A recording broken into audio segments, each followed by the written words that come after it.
Bienvenidos al video de eficiencia y exactitud de algoritmos. Está presentado por mi compañera Luisa Torres y mi persona Daniel Gorimata. Para empezar, vamos a preguntar qué es la eficiencia de un algoritmo.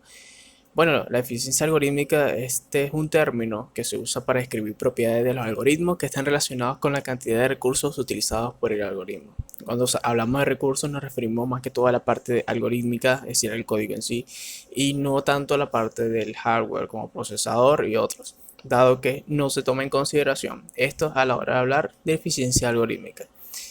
El objeto de la eficiencia algorítmica. Esta tiene el objetivo de lograr minimizar el mayor uso de recursos posibles. El algoritmo que sea más eficiente va a depender de la medida de eficiencia que se esté dando como prioridad. A continuación veremos estas medidas de eficiencia. Estas medidas son complejidad temporal y complejidad espacial. Vamos a definir primero la complejidad temporal. Esta se usa para obtener un estimado del tiempo de ejecución, expresado en función del tamaño de entrada. Por decirlo de una forma, este tamaño de entrada dependerá, por ejemplo, si tenemos un ciclo for y tenemos una lista de 3 elementos y queremos recorrer estos 3 elementos, sería un tamaño de entrada de 3 elementos. Si son de 300 es mayor. Entonces, como podemos ver, el tiempo de ejecución varía según el tamaño de entrada que se esté evaluando.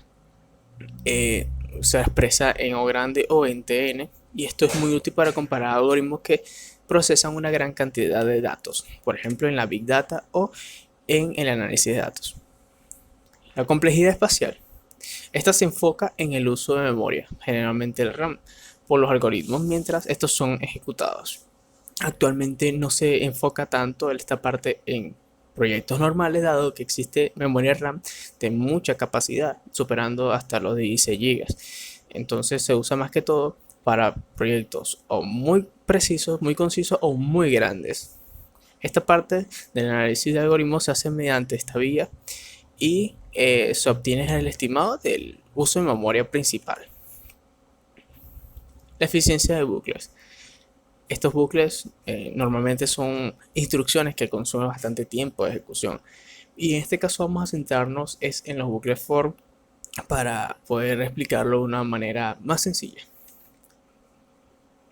Tenemos 3 reglas. La primera es que en el tiempo de ejecución va a ser igual siempre a la suma de los tiempos en cada iteración. La segunda regla es que en el tiempo de cada iteración se va a incluir también el tiempo de ejecución del cuerpo de bucle y también el asociado a la evaluación de la condición. Y por último, si todas las iteraciones son iguales, el tiempo total de ejecución del bucle será el producto del número de iteraciones por el tiempo empleado de cada iteración. Vamos a ver esto con ejemplos. Primero tenemos este ejemplo y vamos a enfocarnos en el for, que como podemos ver se repite n cantidad de veces y es de on.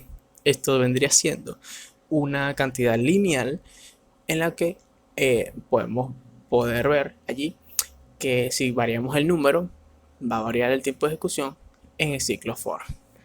Vamos a ver otro ejemplo que es el siguiente, que cuando tenemos anidaciones for ocurre algo interesante, que es, como vimos en la regla número 3, se multiplican los n, es decir, la cantidad de elementos. En este caso esto se repite o n veces, pero está anidado, entonces sería n por n, lo que daría un n al cuadrado. Si se repite más veces, si hubieran 3 ciclos for anidados, sería n al cubo y así sucesivamente. Lo que está dentro se podría decir que se anula y quedaría en total que este código es de coste o n al cuadrado. Y por último tenemos este ejemplo que sería o n por m.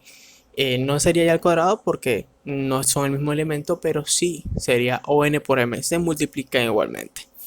Entonces esto es lo que tenía que ver con esta parte de eficiencia y ciclos. Para estudiar el análisis de rendimiento de algoritmos tenemos que tomar en cuenta que los recursos computacionales más utilizados a la hora de hacer estos análisis son el tiempo y el espacio. Ahora bien, conociendo un poco sobre qué tipos de análisis podemos efectuar, entre ellos se encuentra el que se hace de manera empírica. Este se usa más que todo para comparar dos o más algoritmos y saber cuál de estos es más eficiente según el tiempo. Bien, para debemos traducir a un lenguaje de programación los algoritmos que tengamos. Y a esto se le realizan medidas del tiempo de ejecución. Se hacen pruebas con un conjunto de muestras de entrada y así comparamos el rendimiento entre uno y otro y conocemos cuál es más eficiente. Sin embargo, a este método le afectan distintos factores. Entre ellos están el ordenador en el que se realizan las pruebas, el lenguaje de programación utilizado y además de esto, el compilador. También existen otros factores que hacen que en muchas ocasiones sea más útil poder predecir cómo va a comportarse el algoritmo sin implementarlo. Para esto hacemos un análisis matemático del coste de tiempo. Este depende del tipo de operaciones que realiza y el coste específico de cada una de estas operaciones. Y se calcula únicamente en función del tamaño de las entradas. Esto para que sea independiente de los factores mencionados. Podemos pasar entonces a lo que es la evaluación del coste en los casos. Tenemos 3 diferentes tipos de casos. El mejor caso, el caso promedio y el peor caso. El mejor caso es el que se realiza en condiciones óptimas. Teniendo un ejemplo, cuando hacemos una búsqueda lineal simple en una lista y el elemento que vamos a buscar es el primero en la lista. Este es el más óptimo, el que se lleva a cabo en la menor cantidad de pasos posible y en la menor cantidad de tiempo posible. Sin embargo, este no se suele usar, más que todo porque se afirma que es demasiado optimista. También tenemos lo que es el caso promedio, que en ocasiones hace que sea difícil de caracterizar en la práctica. Esto es más que todo de manera matemática a la hora de evaluarlo. Pero sin embargo, sí se usa más que el mejor caso. Se usa este y además de este se usa el peor caso. Este es el más utilizado. Este realiza el número máximo de pasos en datos de entrada y permite conocer el tiempo máximo. Esta es una de las razones por la que más se utiliza este. La otra sería porque es más fácil de calcular que el coste en el caso promedio. Aquí podemos ver una gráfica comparativa del número de pasos que llevaría a cabo cada uno de los casos, ¿no?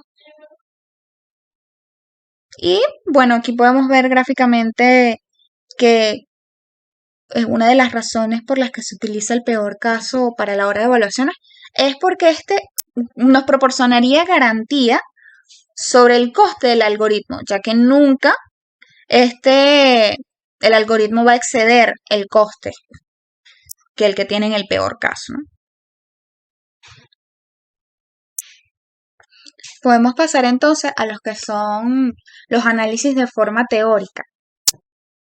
El más utilizado es el análisis asintótico, que incluye lo que sería el Big O el gran O, ¿no? Y este se utiliza más que todo porque estudia el comportamiento cuando el tamaño de las entradas es lo suficientemente grande, sin no tiene en cuenta las cantidades pequeñas. Y podemos estudiar un poco también sobre la importancia de poder conocer y poder realizar un análisis de rendimiento.